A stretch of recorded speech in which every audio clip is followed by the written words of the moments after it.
Cognitive Awareness podcast with a touch of God. I'm here with my beautiful Laura Lee. She's going to be assisting me in this talk today. Woo-hoo! Say hi to everybody. Hi, everybody. Hey, everybody. What we're going to talk about today is a kind of an interesting scenario that happened to us. We were together and driving into work, and a scenario happened, and it kind of brought up a lot of discussions between us both after. So we're going to talk a little bit about the hitchhiker.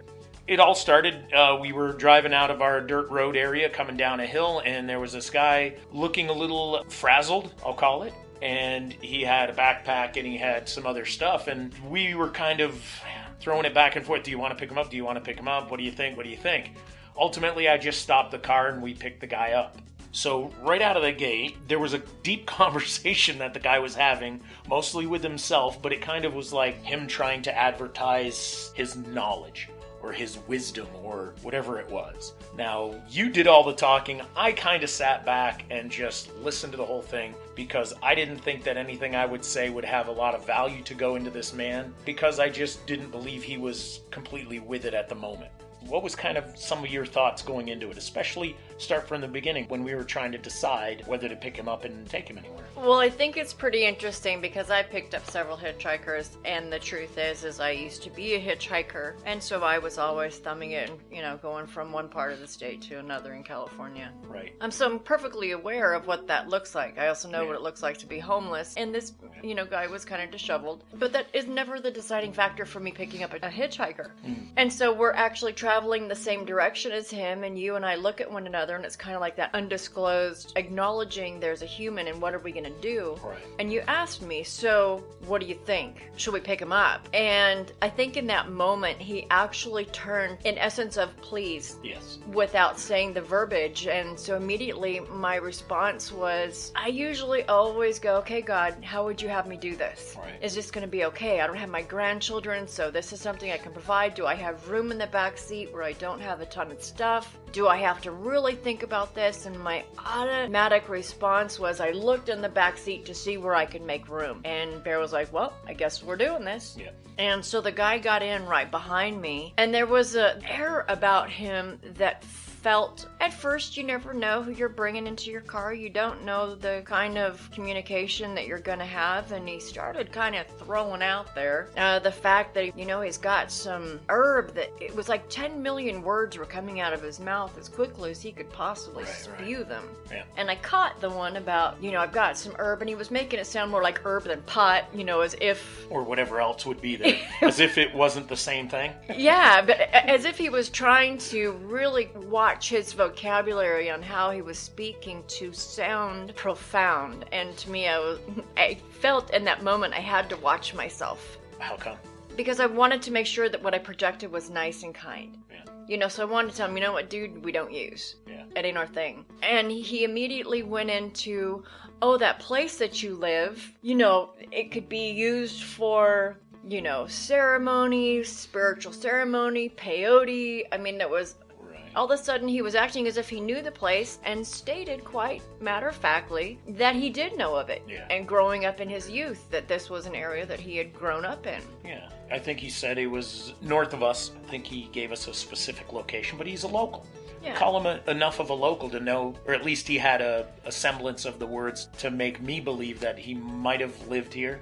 Maybe not in Sedona, but at least close enough to be aware of what Sedona has. Absolutely. And his portrayal was as if he knew what he was talking about the place that we live. And we live in a retreat center that's not ours, but it is a beautiful, well put together spiritual center. Absolutely. And I love what they do for themselves and for other people. I dig what they do, and it makes it easier for me to live out there and not being a part of what they have going. Right. So I dig the vibe. And so what he was putting out there was all these things, ceremony and the Indians and an event that took place out there that was kind of painful. It was very painful, is what it was. And it was a big learning curve for everybody who was involved and those who were providing the space. But he was acting as if he knew all about this stuff, and I felt defensive in that moment. Yeah, I was going to ask you, how were your emotions going? Were you at any point throwing in judgments towards him? I mean, I ultimately, like I said at the beginning, I just kind of shut down and just went for the listener. I just wanted to hear the conversation, and I didn't want to interject. you're now saying that you got triggered into a defensive mode. Almost like you wanted to protect the sanctity of the location that we're at now. Absolutely. I really did. I felt that in that moment, it was a subtle attack, and I wanted to make sure very clearly that he knew the information that you have is not correct. And that place has been diligent on providing healers from tribes and nations and belief systems in order to cover the land and give it back love, because it was a tragic event that took place. And that event, anyways, is very triggering for me. So let's explain. Let's dig into that. Why is it triggering for you? Why is the event triggering for you? And then why did his comments trigger you as well? Well, because where we live at, the beauty of the spiritual center, a gentleman came out. He was involved with The Secret, and everybody was getting some great knowledge. Everything was very, profound. Belief systems. If you believe that you're going to be wealthy, you're going to be wealthy, and, stand your ground. It's kind of like Tony Robbins, but not. Right. Trying to get on the metaphysical, spiritual side of Tony Robbins instead of the hardcore. Yeah, absolutely. That's kind of what it was. And he took it to such an extreme that there was a tragic event and 3 people lost their lives at this retreat several years ago. And he went to prison for it and did all that. And, did the time that he was sentenced to. But in that event, I lived there and I know what they did. And I read the book of before I knew these individuals. And I don't know them deeply, but before that I was able to have conversation with them, and I knew their truth behind it. Right. How they believe they saw it. So their belief system behind how... And you're talking about the people that run the place. The people that run the spiritual retreat center. Yeah. And I felt in defense of them because I know what they had been through. I know the tragedy that it caused because it was their land. Right. Although they were providing the space. Right. They were providing a space for somebody that had the potential of providing good, healthy, loving concepts to people. Great atmosphere. Yeah. Instead of a man came in with a very powerful ego and tried to put God in the mix. Yeah. And people being like, but you can't put ego and God in the same platform. It just doesn't work. You can't have one and the other. You get to pick. You know the people that run the place, and you know that they've done diligent work and that they've put in their heart and soul to this place to make it a beautiful new retreat and to create a new environment for people that can feel safe again. Yes. And they've done a phenomenal job, by the way, of doing that. So your understanding of that situation and the people that run the place was very heartfelt, and you kind of walked through their walk with them somehow. I did. I read Michael's book. My husband and I, at the time, after everything had taken place, several years later, we built a medicine wheel out there. It was very important, and it did represent the Thunderbird, which is our ego.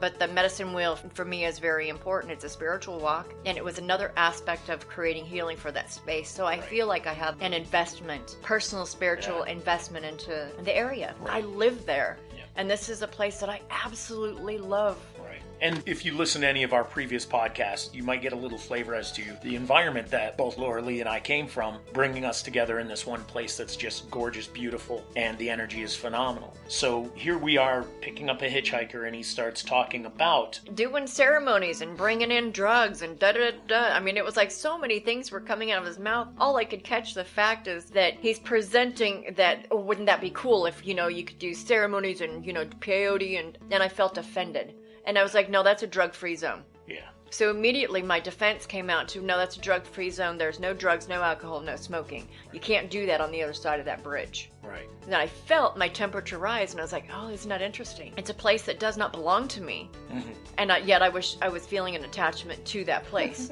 I kind of see that when I hike and I see garbage on the trails and so. I get probably a very similar, I don't own this, but it's beauty. Yeah. And it's peace and it's love. And why would you want to consider bringing that attitude? Of course, here we are. That's a judgment on our part. I did. Straight up judgment that we're saying somebody's going to come here to decimate or to lessen the beauty of it, which, of course, through our belief system, we know it's all nothing. Of this is... We don't belong here anyway. We don't belong here anyway.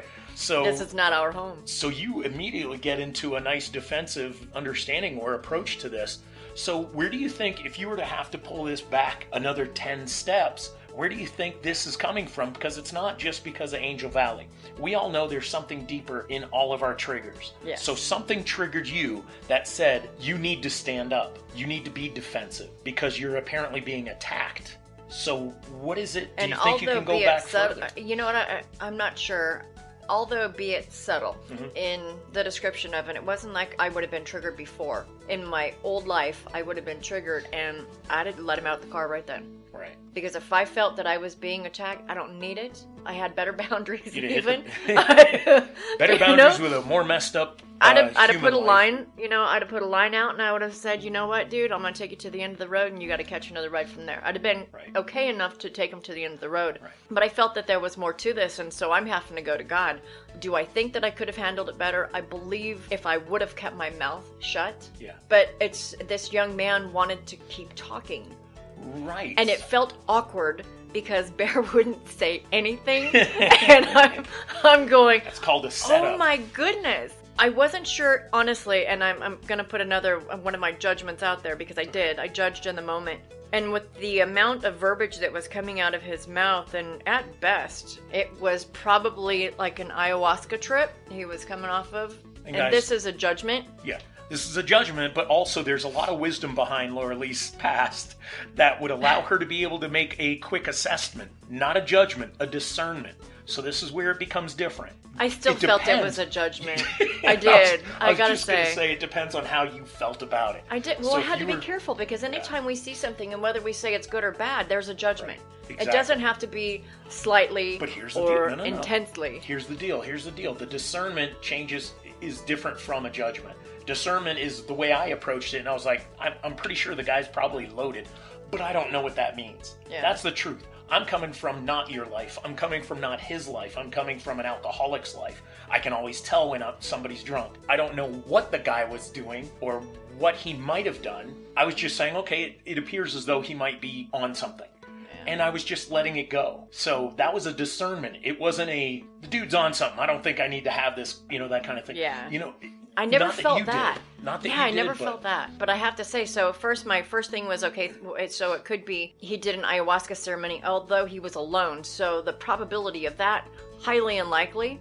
He said some other people came into the camp. So I'm trying to discern the mentality simply because I know what it looks like to have friends fry and not come back. Yeah. I know what it looks like to have people have bad trips and try to recover from them. Yeah. I know what that emotionally feels like, and this felt as if ayahuasca would have made him more loving because it's more of a Mother Earth kind of thing.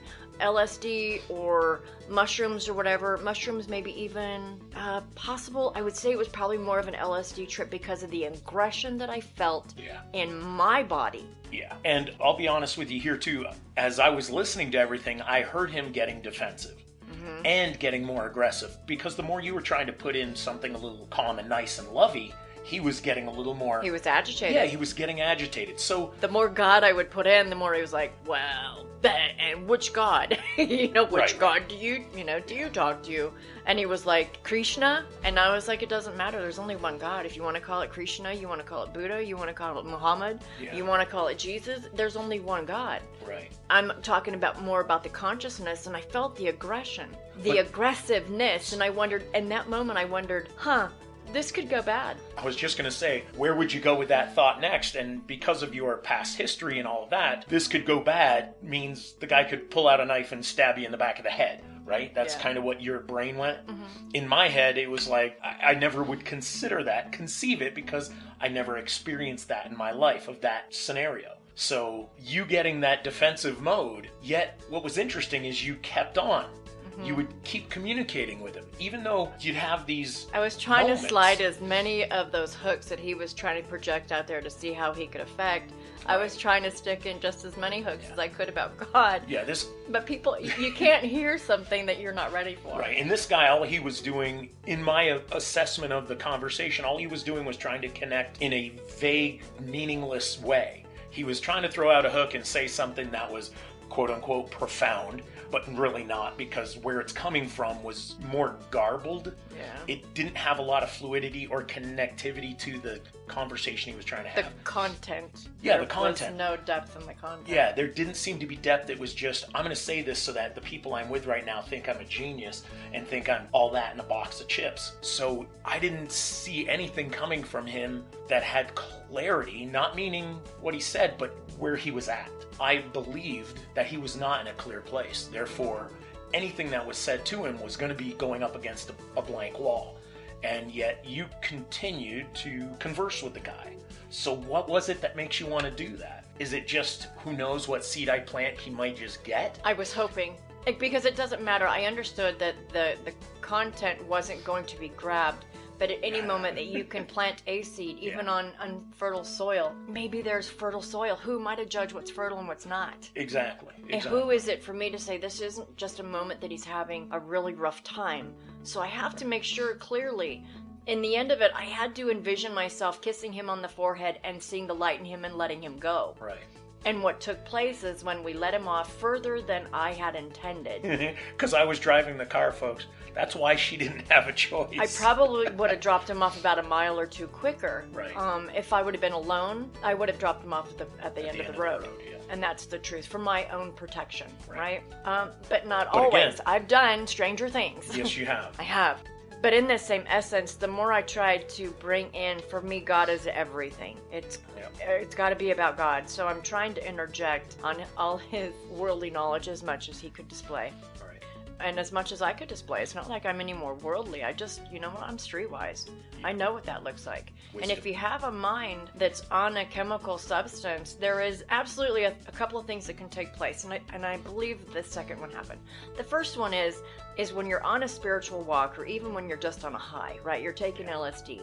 You're going on a journey. Some people like to be the bus driver, and some people like to be the riders on the bus. And I have no idea what she's talking about, but I'm running with it. Go Okay, ahead. so the people who are driving the bus are giving you a tour, Okay. right? So it's being a tour guide, and you can display and give information, and you hope that the tour guide is going to give you something that will take you Say and create a beautiful and beautiful love, yeah. place. You want that to take place. Okay. What can happen Yeah. with this spiritual tour guide, and I've been on many journeys and been a tour guide and tried to have been guided, but I'm a control freak, so that doesn't work well for me. Right. So if you're a good tour guide, everything will be lovingly and it will be impressive, right? The feeling will be like, well, that was a good trip. That's why. Right? That's why people believe that drugs can get them connected to God when it's not true. It's just not- masking something anyway. Yeah. But And on the other scale of it, though, what if you're not a good tour guide? And what can you take somebody into? What can you take somebody into who's already started the journey before you got on the bus? Okay, so he's already got his own little journey going, and then his profound feeling, right? Because if we're intoxicated, what do we know? We think we're spilling out a whole bunch of knowledge and looking really cool, and we just got a bunch of gibberish and we're drooling. Yeah. That's the truth. So he thinks he's got all this wealth of knowledge, believes that he does, and maybe he does. Yeah. But in this moment, it's convoluted because the drugs aren't clarity. Right. It's masked, it's convoluted. And then you have somebody come in on a different level and isn't on the same page. We got not only just two different chapters, but two different books. Right. And now we're trying to meld the books. Okay, so that spiritual journey that he was in and trying to be mellow all of a sudden is antagonized because I'm bringing in the word God. And you know what? When ego is on fire, what happens to somebody when you're bringing in God? They get pissed. Right. And that's what I feel was... Which... he was trying to bring in God or Krishna or whatever. He was... To what his level could at the moment. Absolutely. Yeah. And the spiritual awareness, he was trying, and I kept feeling him slip a little bit. So I felt I was trying to be full of finesse, but I could also feel a little bit of agitation within my own being. So nothing... So you were almost possibly kind of throwing daggers? Not deep ones, but like, no, you don't know what you're talking about, young man. This is... Was it kind of like that, but in subtle ways? Yeah. No? I don't know if I would use the word daggers, but, it's kind of like going, my friend, I understand. Yeah. But check this out. Right. And check this out. It doesn't mean it came across that way. It could have came across to him as daggers, because the truth is, when this young man stepped out of the car, he threw his stuff... out of the car, he threw it down and was like done. He was antagonized. Yeah. So unfortunately, what I believe took place is the spiritual walk that he felt like he was having might have had a breakdown. Yeah. Right? Because if it was ayahuasca, it would have been loving and it would have been in a more controlled, I hope, environment. Right. Right? And not that I'm promoting taking drugs, because I don't. Not at all. No, not on any level. I fried my brain before I was 16 years old. Right. I took enough of that stuff. So I understand the context of it and the depth, and I honestly believe there was a part of me that remembered my past and remembered the feelings of frying. Yeah. And what happens to your body while you're frying is it feels like it's mildly being electrocuted and on the edge of whatever comes next. right? So none... Without knowing what comes next. Well, that's kind of like my life. You know, what part of it did I plan for? Well, none of it. I just planned for it all to be like, wow. Yeah. You know, very eventful. I knew my life was going to be very eventful, so therefore a lot of events took place. Uh-huh. And I did a lot of LSD, a lot of mushrooms as a young kid, even through my teens. And I had experienced a really bad trip on mushrooms. Yeah. And to me, it felt like Armageddon. My body was on fire. Everything was on fire. I literally saw fire everywhere, bodies burning. So it was a bad trip. I wonder... You wonder if he was experiencing if a maybe when ego gets mad, when ego gets offended... Or attacked by God or love or beauty. Right? What happens to it? It feels... Rears its head and it starts wanting to chomp back. And it becomes painful. Yeah. You know, so what me trying to do good could have created antagonistic harm.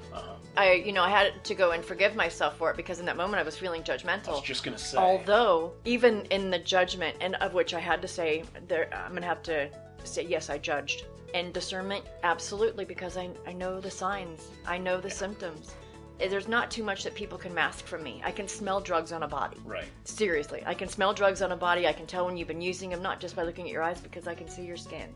I can smell it. And body behaviors and all other, there's other signs that allows... There's a multitude of signs. Yeah. I would have been a great cop. So, yeah, there's a story in that too, but we won't go there. So as we let him off and then we drive away, I knew... I've thought about it ever since. As I'm jumping my thoughts here, I knew that you had a lot to work on. I knew that I didn't have a lot to work on because I didn't invest in it. I didn't actually invest in that moment with him. I could have actually, if you wouldn't have been in the car and he was sitting in your seat, in the passenger seat, and he would have started conversations, I could have been quiet during the entire ride. And he would have probably caught on some way. He might have been thinking, oh, this guy doesn't like me. I might as well just ask to get dropped out now. It would have transpired however he needed it to. So as we dropped him off, God bless you, have a good day, and we take off. Knowing you, I knew that you were going to be working on this. I did. I absolutely knew I was going to be working on it because of the way I felt. It's not unfamiliar with my body actually feeling the effects of the drugs. Right. The remembrance. Yes. The body starting to raise temperature, that whole feeling of anxiety for what's coming next. Yeah. I felt that I was feeling his feelings. Right. So I felt as if I had connected maybe a little bit too much. Right? Which is absolutely. And there was nothing I was going to be able to do. A lot of thoughts were running through my head. It's like, what do I tap her on the leg and, shh, be quiet, don't talk to him anymore. But I needed you to go through it because you needed to go through it, apparently. So I needed to be quiet because that had to be your walk. If it was my walk, I would have probably put in something. Yeah. But I think that had to be your walk. I think it was beautiful on how it went because I stood my ground when it comes to God. It wasn't like I wasn't trying to fancy it or fluff it. You weren't bringing out a Bible and saying, "Is Jesus Christ your Lord and Savior?" Yeah. Amen. I don't want to Bible thump anybody, and I can't force your beliefs on them, but trying to throw in the sides. You never know where the ground is fertile. Right. I'm not one to know where the ground is fertile. Right. But who am I to judge where it isn't, right? Absolutely. So it's my job to make sure that people know that they are loved. So since then, what are you getting from it? Is it just that, what you just said? Just the fact that you got to make an effort and try to let people know that they're loved? Or was there something more to that? I think there's a couple of things that take place because I think judgment even took place later on. I know that it didn't leave my mind for a while. You know my truth. I've been homeless. I have been, I used drugs until I was 34 years old. I started using drugs when I was 9. I never took a break in between, and I'm Thank familiar. God you're alive. I got into strangers' cars. I got into cars that I couldn't get out of and had to hop out windows and, defense. There's a lot of stuff that I think I brought with me and was trying to weed out as I was going. This is going to be okay. Don't be attached to this. Remember that. Yep, you're good. You can let it go. All those painful things and scenarios I put myself into. Right. The judgment I took from it was I was concerned for his well-being. Yeah. So much so that in that same day there was a man that was that lost his life. I had a customer come in and tell me that there was a man running with a machete and just down the street, and my first thought was the guy I let out of the road, did I antagonize him too far? Was I not gentle enough? So I started guessing my own approach. Absolutely. I put myself, I'm like, okay, I'm putting myself in the cross here. Is it a burden to bear? And I had to let that go. Can I let go of attachments and people that I have no control over? There's not a soul on this planet that I have any control over. That's correct, yeah. My job is to be the best human I can be, give love, make sure to show respect, show people that they matter, right? For my whole life, it's people need to know they matter because they don't. Yes. We don't know as humans that we matter. Right. And so when they told me about this gentleman that was running down the street, not too long after that, we had found out that he had lost his life because he was very violent. And I didn't know if it was the same man. So, and even if it wasn't the same man, you have to give love. Right. It's important. I feel so grieved for the man who chose violence and for the person our protectors, our others. Local police that had to protect themselves and others and had to make the call. How do you make the call? But I felt there's a judgment there because I wondered if it was the man that I let out of the car. And were you going to have guilt? Did you have guilt? I think I was going to bring in, because there was nothing, I think absolutely. There was nothing that I could do in that moment that was going to change a man whose thought process was in a trip. He was in a trip.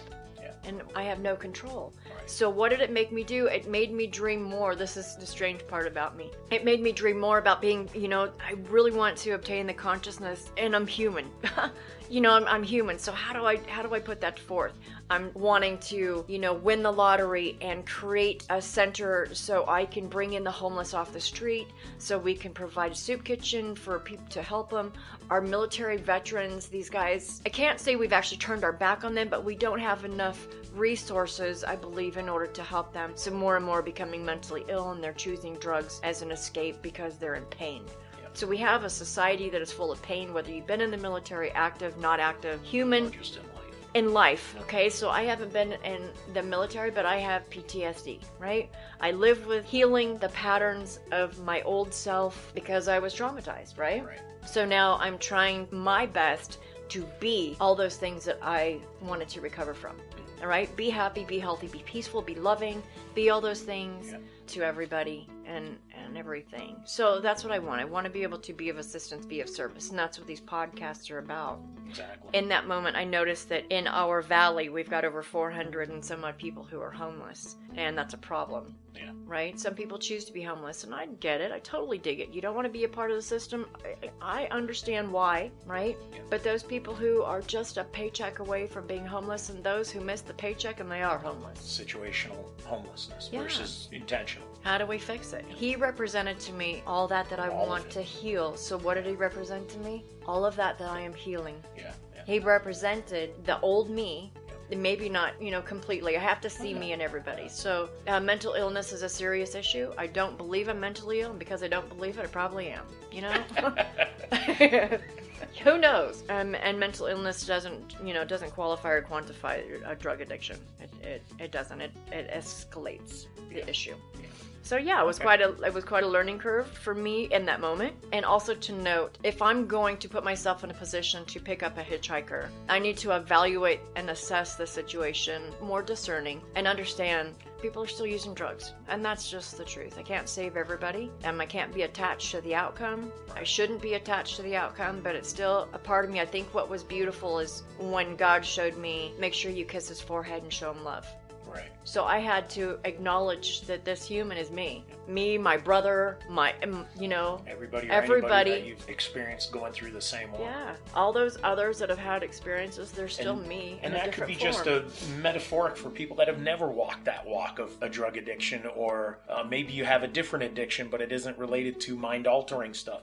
It doesn't matter, because the same concept applies to anything that we're experiencing. We end up seeing ourselves in the things around us, and that's how we end up learning the lessons, is to be able to walk away from something. First off, know that our boundary is, I don't know if I'm safe, so I won't pick this person up. I don't know them, and I don't know what they're about, so maybe I won't pick this person up. We know enough locals that are homeless locals, that are transients, that we pick them up. When we have an opportunity, if there's room, we pick them up, bring them to wherever they need to. But we also have to have that balance and understanding that we're not judging, but we're being safe. we're taking care of our human.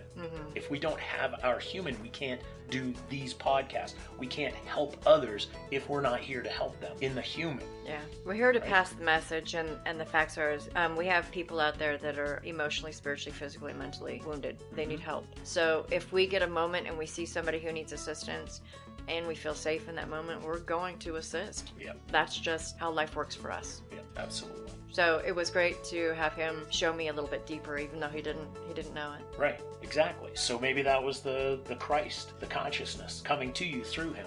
I believe so. Yeah. Wonderful. Excellent, you guys are folks. awesome, guys. Thank you for listening to me. Thanks again, folks. Listen to the next podcast when it comes up. We'll have this one out real soon. Thank you very much. God bless you all, and we will hear from you again next time.